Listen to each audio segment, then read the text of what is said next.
Bonjour, bonjour. Avant que l'épisode ne commence, on tenait à souligner le superbe travail de Bard of Holding qui a conçu l'illustration de la saison 5, ainsi que son ami Jugraphisme qui s'est occupé du travail typographique. Nous sommes trop contents de collaborer avec elle, on vous invite grandement à aller voir leur travail sur leurs Insta respectifs, leurs liens sont dans la description. Sur ce, je vous laisse, et on vous souhaite une bonne écoute.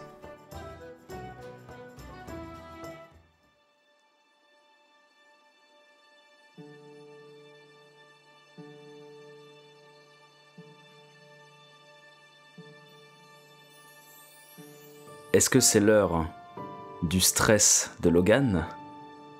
Eh bien écoute, c'est salut le premier mot, c'est bien ça. Putain, c'est fou, je l'entends tout le temps ce gimmick, mais j'arrive pas à le lancer moi quoi, vraiment. Bah à la limite, lance un épisode, et tu répètes. Bah non, quelle horreur. Silence dans l'assemblée. Salut à toutes et à tous, et bienvenue pour cet épisode 5 de À Tour de Rôle. Je suis Logan, votre présentateur aujourd'hui, et je fais venir parmi nous Colin. Ouais, wouhou. Et Toussaint. Oui, bonjour, bonsoir, très heureux d'être là, merci. Nous allons pouvoir lancer la suite de ce 5e épisode. Ah ouais déjà, genre même pas bonjour aux autres et tout. Oh Comment il fait trop mal le présentateur en fait. Qu'on aurait tellement pas dû lui donner le lead en fait. Oh là là là. J'ai tout mis dans la voix de présentateur et zéro dans mes caractéristiques de texte. Du coup, l'impro s'est arrêté là. Vous avez donc entendu la voix hyper suave, encore plus suave que celle de Brice, vous vous rendez compte ? Oh, honte à lui, il a pas une voix suave en fait. Oh, il nous a menti tout ce temps. Pendant toute la saison 4, il vous a menti. De Logan, du coup. Bonjour Logan. Bonjour. Comment il va ? Oui, festif, c'est mon état d'esprit. Je suis Tipoc, je suis dans mon personnage, j'ai vraiment hâte d'incarner la suite. Tipoc. Je l'adore. Moi je l'adore. Vraiment Tipoc, voilà, meilleur perso, meilleur que le mien, voilà. Mais non, impossible. Meilleur que Charles ? Ah, meilleur que Charles. En vrai, voilà. Début d'épisode, je lance un sondage sur qui est le meilleur entre Charles et Tipoc. Point barre. Voilà, c'est lancé, c'est comme ça. Et je sais quand même pas pour qui je vais voter moi, hein. C'était quand même quelqu'un de grand dans mon cœur, pour cette petite taille. Ouais. C'est un Charles dans nos cœurs quoi. À tout jamais dans nos cœurs. C'est vrai. Il nous faut un Charles comme ça, qui pop dans la saison. Ouais, mais j'ai eu du mal à le faire popper dans Cthulhu la saison d'avant. Je sais pas pourquoi. Peut-être que l'ambiance ne s'y prêtait pas trop. Peut-être qu'il est allergique au bateau lui aussi. Je sais pas. D'ailleurs, si vous n'avez pas la référence de ce que je viens de raconter, je vous invite à écouter la saison 4, bien évidemment. Et 3 pour Charles. Eh oui, aussi. Est-ce que vous êtes prêts à savoir et voir ce qu'il y a dans le coffre du fameux Métiméo ? Parce que je pense qu'il y en a qui savent. Ouais, moi je veux bien une petite minute de plus, comme ça, d'attente.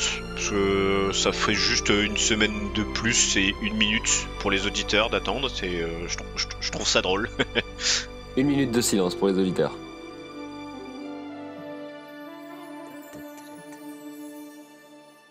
Non, c'est chiant. Allez, allez, c'est parti.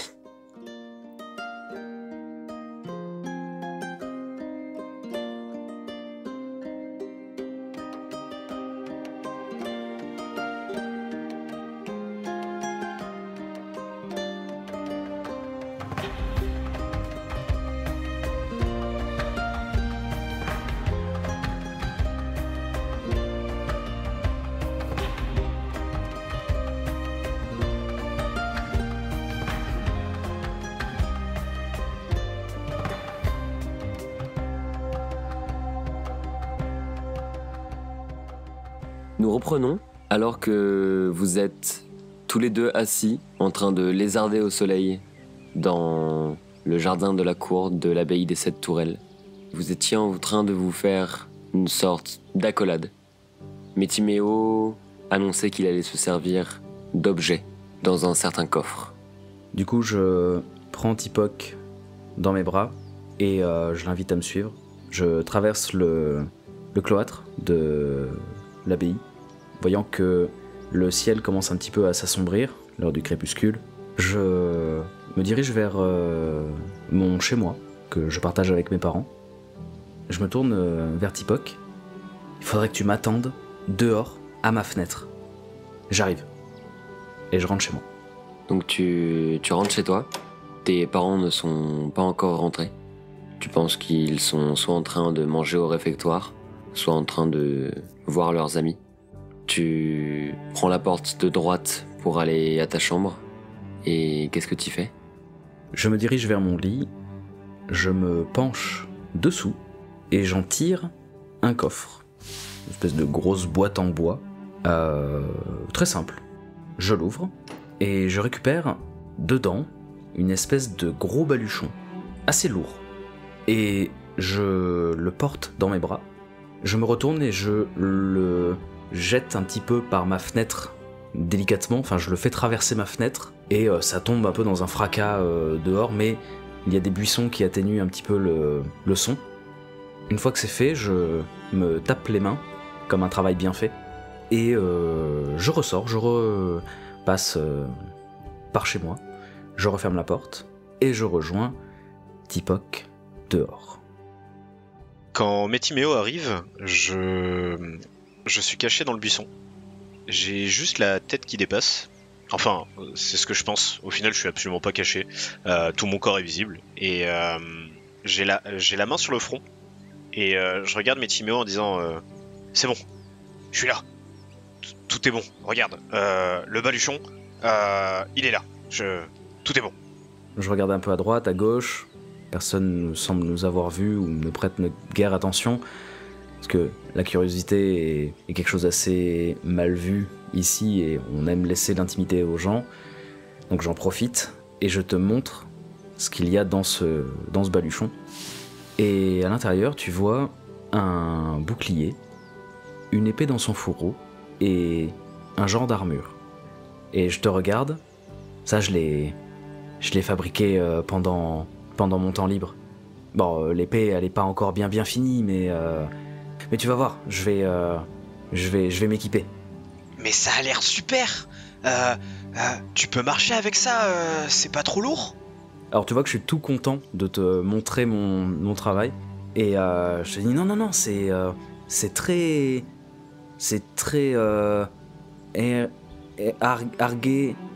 argéonomique. C'est très argéonomique. Je peux bien bouger, je peux faire beaucoup de mouvements, mais tu vas voir. Et je commence à m'équiper. Et je te regarde et je suis vraiment ébahi. Waouh, ça a l'air trop bien l'ergonomie. J'enfile du coup mon armure, qui est une armure de cuir, assez légère, avec quelques petites bandelettes de métal pour renforcer. C'est très ajusté à ma taille. Comme je suis d'un gabarit assez petit, je pense que pas n'importe quelle souris de mon âge pourrait la porter. Et je m'attache le baudrier à la taille, et du coup je porte mon bouclier au bras gauche, et je me redresse, je bombe le torse, tout fier, et je te regarde et je dis alors de quoi j'ai l'air ? On dirait trop un chevalier. C'est trop bien. Attends, je peux pas te suivre comme ça. Ferme les yeux. Je ferme les yeux. Tu entends que je fouille dans mes vêtements. Je cherche dans ma besace des choses. Ça fait beaucoup de bruit. C'est bon, regarde-moi. En ouvrant les yeux, tu vois une toque de chef qui me scie parfaitement, mais qui penche un tout petit peu sur le côté et qui me donne un petit air ridicule. Et je suis tout heureux. J'ai le sourire qui va jusqu'aux oreilles. Et alors, t'en penses quoi ? Ah bah moi je pense que t'es encore plus beau que moi. On a vraiment fière allure. Je continue de bomber le torse et je regarde à droite et à gauche en espérant qu'on me regarde, même si faut pas qu'on me regarde en fait, mais je suis quand même super beau avec ma toque. La luminosité baisse drastiquement. Il commence à faire de plus en plus nuit. Les deux lunes se lèvent doucement. C'est 2 pleines lunes ce soir. Vous voyez très bien. Qu'est-ce que vous faites ? Eh ben, Toussaint, déjà, il va noter parce qu'il a rien noté depuis. Ah oui. Donc là, il y a 2 pleines lunes. Exactement. Vite, à la tour du crépuscule. On va rater l'heure du début de la prophétie de l'obscurité. Et je commence à m'activer. Je lève mon regard vers les lunes et d'un seul coup, je perds un petit peu de ma fantaisie et de ma joie et je laisse place du coup à l'inquiétude et le sérieux, et je te suis dans la nuit. Et tu remarques que je suis assez discret avec mon matériel, malgré tout. Ça épouse plutôt bien mes mouvements, effectivement, et comme c'est du cuir, ça ne fait pas de bruit. Du moins, pas plus que de raison. Plus vous vous dirigez vers le centre, plus vous vous sentez patraque. Peut-être le stress, peut-être la peur de ne pas savoir à quoi vous allez faire face. Et des voix commencent à s'élever. Des voix que vous avez déjà entendues. Dire des phrases que vous avez déjà entendues. Plein de murmures qui se mêlent les uns entre les autres. Le reflet des feux célestes nous guide. Les reflets des feux te guideront. En nous se cache un secret trop longtemps gardé. Les 7 ne font qu'un, les yeux fermés. Lorsque la cité se meurt, les non-dits renaissent. Attention aux gardiennes des rumeurs. Dans l'obscurité, les secrets révélés. Tous ces chuchotements commencent à s'emmêler. Vous ne distinguez plus qu'un brouhaha de chuchotis.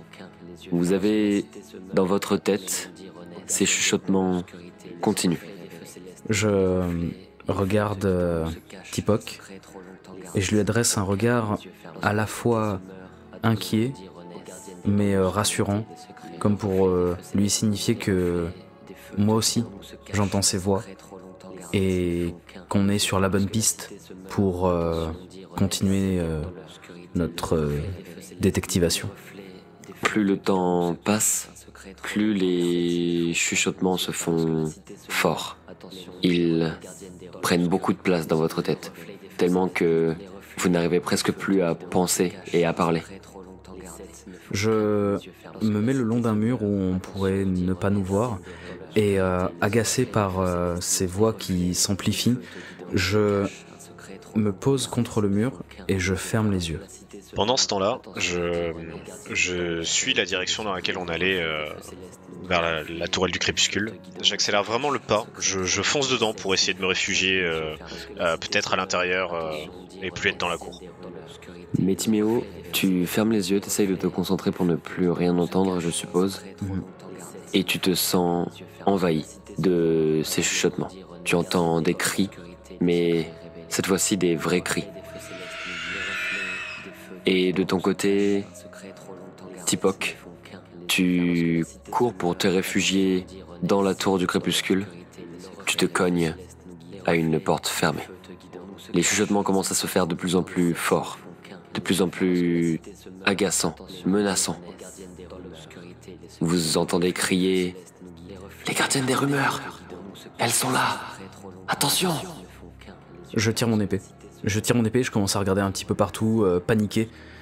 Je reprends ma course, je rejoins Tipok et vraiment l'épée à la main et je regarde un peu partout, je commence un peu à baliser. Puis plus rien. Puis un acouphène violent. Les lunes s'assombrissent et une aile noire passe devant la clarté lunaire. Je me mets en boule dans le dos de Métiméo, comme pour le protéger. En fait, je me mets en boule en forme bouclier pour lui faire comme une carapace pour couvrir ce qu'il peut pas regarder. Faites-moi un jet d'initiative. Oh, let's go! L'initiative, tu as sur ta fiche de personnage un petit point initiative. Vous jetterez donc un D20 plus 5 et ce sera votre initiative. Parfait. Je vais choisir de dépenser un point de courage pour choisir mon initiative et je commence. D'accord. Parce que c'est mon don de combat. T'as fait combien, Tipok? Alors, j'ai fait 6 plus 5, donc 11. Ok. Comment vous vous organisez dans l'instinct, dans le primaire, qu'est-ce qui prime? Ma vision est vraiment dans la même direction que toi. Vraiment, je me mets en boule et j'essaie de couvrir le plus possible ton espace dorsal pour que tu ne puisses pas subir d'attaque dans le dos. Ok, et je suis donc en train de regarder exactement dans la même direction que toi, cette lune devant laquelle est passée une ombre. J'ai un peu le bouclier levé pour protéger mon visage et mon corps, et un petit peu le tien également, s'il y a quelque chose qui vient sur la gauche, et j'ai l'épée pointée vers la droite, au cas où quelque chose vienne. C'est vraiment instinctif. Après la première ombre qui est passée devant les lunes, vous en voyez une deuxième, puis une troisième, une quatrième, une cinquième. Ça commence à faire beaucoup là. L'acouphène que vous pensiez être un acouphène s'accentue, s'intensifie. Puis vous comprenez que c'est un cri, plusieurs cris. Vous faites donc face à une volée de 5 chauves-souris. Dans votre tête, vous entendez juste un chuchotement. Les gardiennes des rumeurs. Elles sont là pour nous protéger. Ils sont là pour nous protéger ? Et il y a une des gardiennes des rumeurs qui va pour attaquer. Elle a fait un vin naturel. Donc mon don ne m'a servi à rien. Oh oui, non, un Vanat, non, je peux pas lutter contre un Vanat. Hein. ok.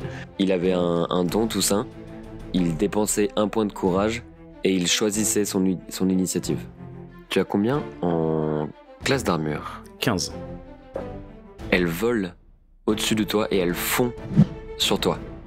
Elle essaye de te griffer de ses 2 pattes, de ses 2 ailes. Elle essaye de t'empoigner et elle se pique sur le dos de Tipok. Brusquée, choquée, elle fuit et elle se met en retrait. Que fais-tu ? Elle est encore à portée ? Oui. Je l'attaque. Fais-moi ta touche. 17 et 1, 18. Tu touches. Excellent. Très bien. Je sens que je touche, ça me surprend, mais d'un côté, même si c'est moi qu'elle attaquait, j'ai pas forcément bien vu dans la nuit et j'ai vu qu'elle s'était blessée sur mon copain, ça me plaît absolument pas. Ok. Du coup, je fais mes dégâts. Exactement. Donc 1 des 8 plus 2, qui font 9. Tu la touches dans l'articulation de l'aile, au niveau de ce qui pourrait être son épaule. Ah. Tu tranches l'aile. Elle allait pour s'envoler. Elle prend son envol, elle perd son aile et elle tombe sur le sol dans un des bras du ruisseau. Wow. Une autre chauve-souris vient pour la défendre et elle a vu que l'un était plus dangereux que l'autre et elle s'avance sur Tipok. Ah. Tipok, quelle est ta classe d'armure ? J'ai 16 en classe d'armure. Pareil, elle prend son envol, elle va pour t'attaquer et cette fois-ci elle va tête en avant. Elle essaye de te mordre la cuisse et réflexe, tu te mets de dos. Et au lieu de mordre ce qui aurait pu être ta peau, elle se retrouve avec la mâchoire pleine d'épines. Et tu réussis à te défendre. Une autre chauve-souris fond sur vous, puis une autre. Et elles essayent de vous attaquer respectivement. Tipok, celle qui fond sur toi, elle arrive de l'autre côté. Tu ne t'y attendais pas et celle-ci te chope la cuisse. Et elle essaye de t'arracher un bout de chair. Non, on touche pas à Tipok. Et si. Non. Il faut. Non, on touche pas à Tipok. Non, pas Tipok. Ok, je peux me défendre ? Tu pourras te défendre quand ce sera ton tour. Eh oui. Elle arrive à ne pas prendre de pique, te mord la cuisse, t'arrache un bout de peau et tu perds 4 points de santé. C'est douloureux. Je lance du coup un grand cri de détresse en cherchant Métiméo du regard et en voyant ce bout de chair coincé par la chauve-souris en face. L'autre chauve-souris qui a essayé d'attaquer Métiméo a pris le bouclier de Métiméo en pleine figure. Elle n'a absolument pas calculé son coup. Et c'est à son tour, Tipok. Est-ce que les chauves-souris sont proches du sol ? Oui, parce qu'elles sont en train de vous attaquer. Donc il y en a 3.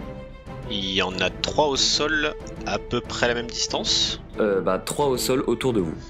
Je vais utiliser ma capacité spéciale roulade qui me permet de foncer dessus en espérant du coup les planter avec mes pics et les handicaper un petit peu. Ce qui va me permettre aussi de me rapprocher de Métiméo. Vaut mieux être ensemble plutôt que divisé. Tu vas utiliser ta technique roulade épineuse et tu pourras toucher les 3 chauves-souris. Et au prochain tour, ça augmente ma classe d'armure de 2. C'est ultra stylé. Et au passage, j'inflige un D6.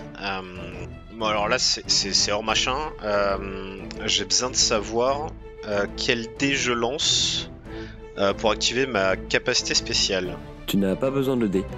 Tu choisis juste une direction et tu touches automatiquement. Les ennemis ne s'attendront pas à une technique comme celle-là de la part d'un jeune hérisson qui a une toque de cuisine sur la tête. Et du coup, j'ai mon D6 de dégâts à rajouter. Tu vas seulement jeter un D6 et ce sera les dégâts que vont recevoir les chauves-souris. 5. Bon sang. Ok. Tipok on fire.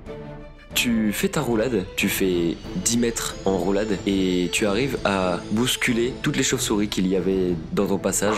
Tu te déplies après ces 10 mètres, tu retrouves Métiméo à côté de toi, tu regardes le spectacle qui s'offre à toi juste dans ton dos et tu vois 3 chauves-souris avec des piquants partout sur le corps, dans la mâchoire, sur leur ventre, dans leurs ailes et tu leur as fait sacrément mal. Je bombe le torse de fierté tout en regardant Métiméo. La chauve-souris qui est restée en retrait, elle hésite. Elle ne sait pas si elle doit combattre, elle ne sait pas quoi faire. Elle prend du recul, elle commence à avoir peur. Et elle ne fait rien. Elle jauge la situation. Exactement. Ok. Je profite du fait qu'elles soient pleines de piquants, les autres. Pour les attaquer, j'attaque la plus proche. Ok. Tu attaques celle qui venait de t'attaquer, qui s'est bloquée contre ton bouclier. Oui, celle qui s'est pris mon bouclier, Exactement. je la repousse d'un coup de bouclier et j'en profite pour l'attaquer directement après. Et fais-moi un jet de touche, s'il te plaît. 18. 17 plus 1, 18.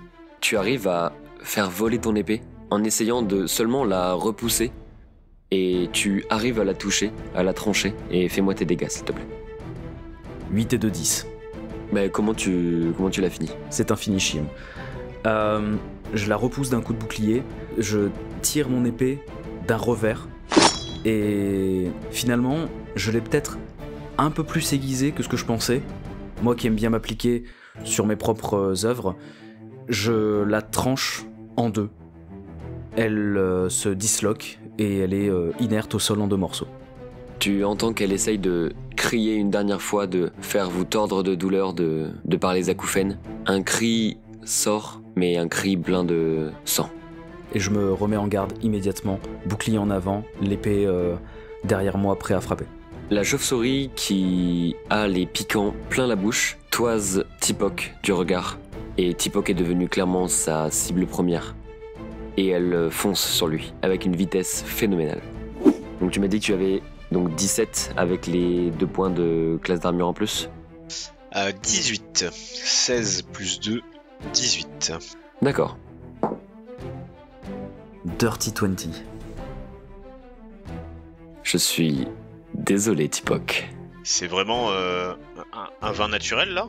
C'est un vin nat. C'est vraiment un vin naturel. Mais changez-lui les dés s'il vous plaît. Elle a les yeux rouges. Elle hurle de haine.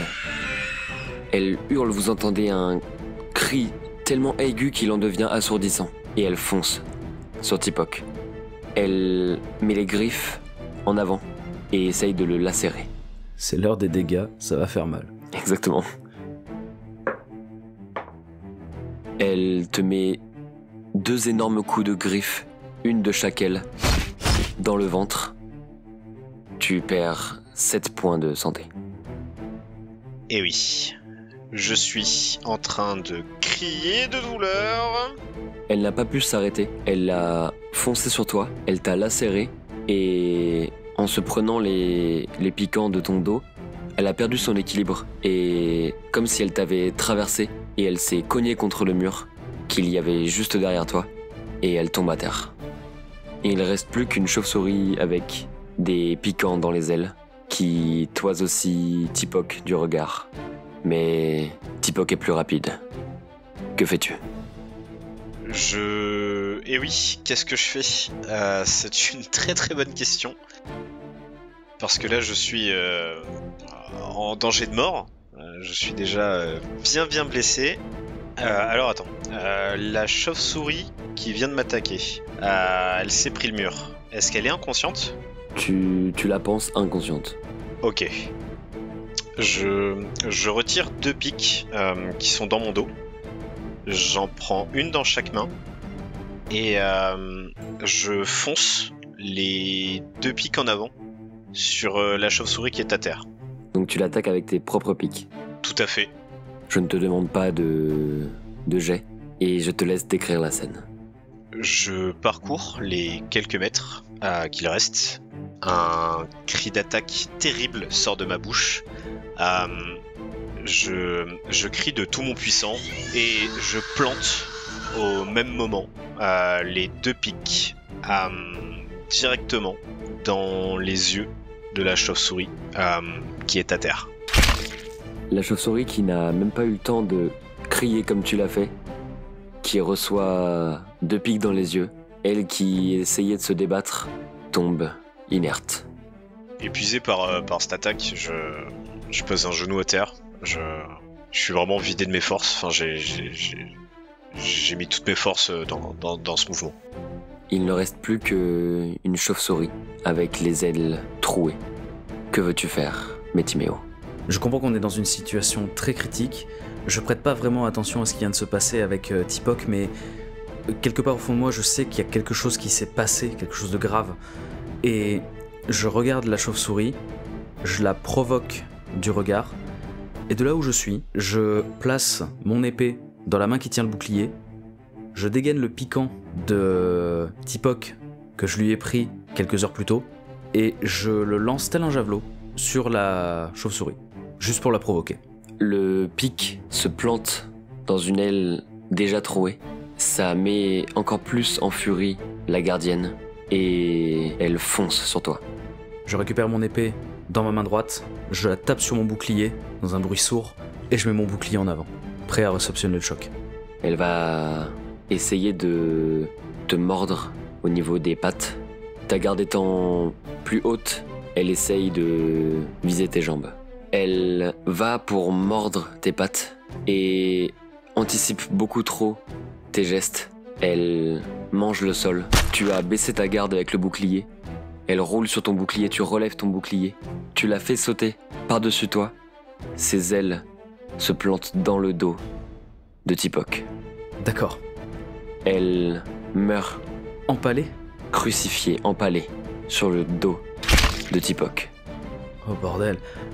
Je me précipite vers la scène et je l'arrache. J'essaie de tirer le cadavre de la chauve-souris du dos de Tipok, peu cher.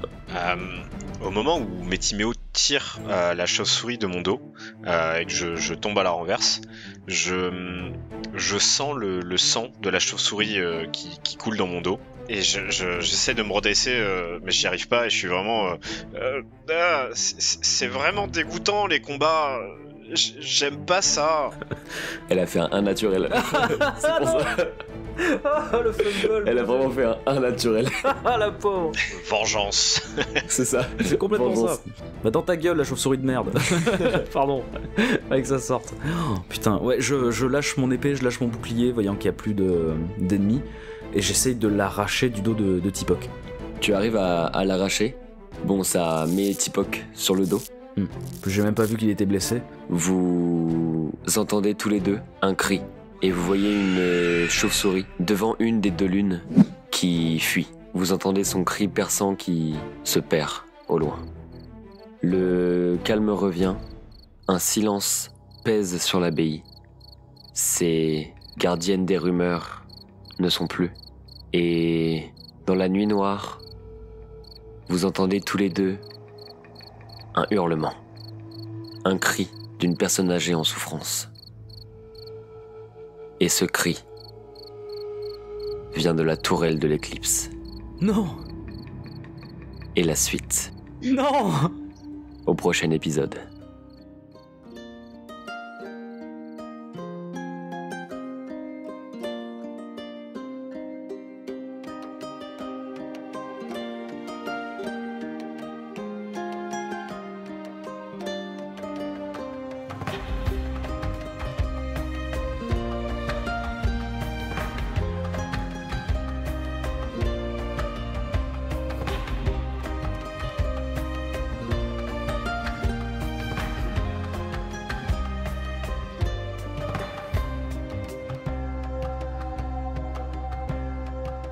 Ah!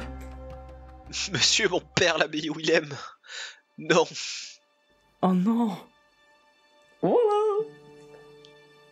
Mais quel épisode de combat?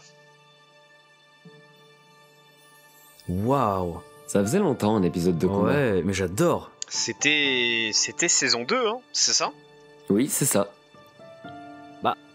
Bah, Mike et. Oui, C'était pas trop un combat, c'était vraiment juste un massacre, hein. De la c'est toi qui as subi, hein, oui. C'est quelqu'un qui a battu quelqu'un, c'était pas un combat. Ok, incroyable. Waouh! Merci beaucoup, Colin. Bah, avec plaisir. C'était incroyable comme combat. J'ai tellement bien fait de m'équiper. J'ai très appréhendé quand même le moment du combat parce que je me demandais peut-être. Alors là, clairement, il y a beaucoup. Mes dés, en tout cas de mon côté, ils ont tous été assez bons. Ouais. J'ai touché à chaque fois et j'ai fait beaucoup de dégâts. J'ai fait 2 fois quasiment le maximum sur le dé. J'ai fait une fois 8, une fois 7. Donc forcément, je les ai mis très mal, les ennemis. Mais Tipoc, la défense et l'attaque roulé-boulé, de ouf, incroyable. J'adore. C'est trop bien. Je suis un tank qui fait des dégâts. Moi, je me demande ce que peut donner du coup un hérisson guerrier en fait. D'un seul coup, je me dis mais ça peut être incroyable. T'imagines, il est en armure lourde. Après un roulé-boulé, il fonce dans le tas, il provoque énormément d'ennemis. Après, il gagne en CA pendant le prochain tour. Ça peut être hyper violent. Ça peut être très très fort en effet. Oh. Après, comme quoi, même avec 18 d'armure, j'ai pris vraiment cher. Hein. T'as ramassé, hein. Oh la vache. Eh bien écoutez, les amis, merci beaucoup de nous avoir écoutés. On espère que cet épisode vous a plu et que vous n'avez pas été trop perdu dans ce combat. En tout cas, moi j'ai énormément apprécié les descriptions de Colin. Elles sont ouf, ça nous a mis tellement dans l'ambiance, c'est trop bien. On y était trop de bien. fou. Ça me fait trop plaisir. Du coup, on vous invite à nous suivre sur Instagram pour échanger sur ce que vous en avez pensé de l'épisode, tout ça. Vous pouvez du coup nous dire aussi ce que vous avez pensé de l'illustration faite par Bard of Holding. Abonnez-vous du coup à notre compte Instagram, sur Spotify, YouTube, Deezer pour ne rater aucun épisode. Commentez, likez, partagez, ça nous fait déjà énormément plaisir. Et puis en plus ça nous aide beaucoup pour être référencé dans tout ce bazar de podcast. Et puis on vous fait des gros bisous. Des énormes bisous. À la semaine prochaine. Ciao ciao. Ciao ciao. Des bisous.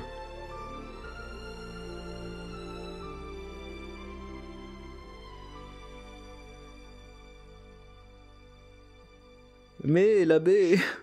L'abbé, moi j'ai le ventre ouvert quand même. Hein. Sur le coup, je m'en fous un peu de l'abbé quand même. Hein.